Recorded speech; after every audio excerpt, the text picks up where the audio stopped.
আসসালামু আলাইকুম দর্শক, আমি এখন দাঁড়িয়ে আছি রাজশাহীর সৌন্দর্যমণ্ডিত একটি সড়কে।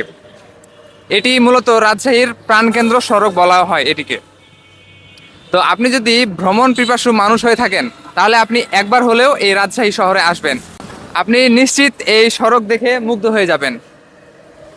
আপনি যদি ভ্রমণ পিপাসু মানুষ হয়ে থাকেন, আপনি যদি ঘুরতে পছন্দ করেন তাহলে অবশ্যই আপনি রাজশাহীতে আসবেন।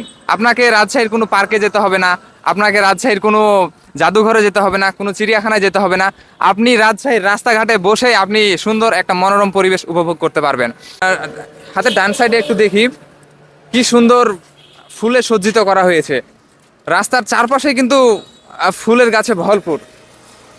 আর এই ফুল গাছে মূলত এই রাস্তার সৌন্দর্যটাকে দ্বিগুণভাবে বাড়িয়ে তুলেছে। আপনি অন্যান্য জেলা থেকে রাজশাহী জেলাকে যদি দেখবেন সম্পূর্ণটাই সৌন্দর্যে ভরা।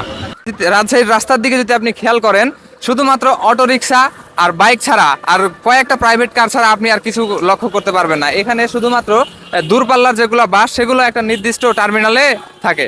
এই রাস্তার মাঝে কোনো যানজট হয় না, শুধুমাত্র এই অটোরিকশাগুলোই চলাচল করে।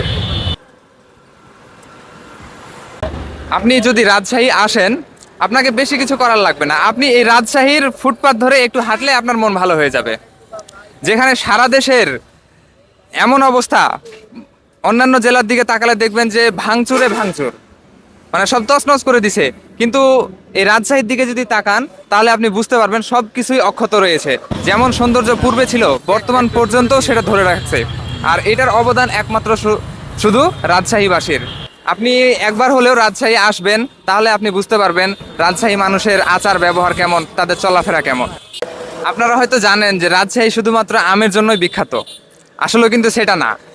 আম যেমন বিখ্যাত, সেরকম রাজশাহীতে কিন্তু বিভিন্ন ধরনের খাবারও বিখ্যাত। যেমন ধরেন আপনার এখানকার গরুর মাংসের যে কালা ভুনা, সেটা কিন্তু প্রচুর বিখ্যাত। আর সেটার সাথে আপনাকে কালাইয়ের রুটি দেওয়া হবে। এই কালাইয়ের রুটি মূলত রাজশাহীর বিখ্যাত একটা খাবার। আপনি যদি রাজশাহী আসেন অবশ্যই কালাই রুটি আর এই গরুর মাংস একবার ট্রাই করবেন। রাজশাহী শহরটা কিন্তু অনেকটা নিরাপদ। অন্যান্য শহরে যেগুলো আপনার মনে করেন, আপনি যদি বাইরে থেকে ঘুরতে যান সেখানে আপনাকে অনেক প্রবলেম ফেস করতে হবে, কিন্তু এই রাজশাহী শহরে যদি আসেন সেই ধরনের কোনো সমস্যাই আপনার হবে না।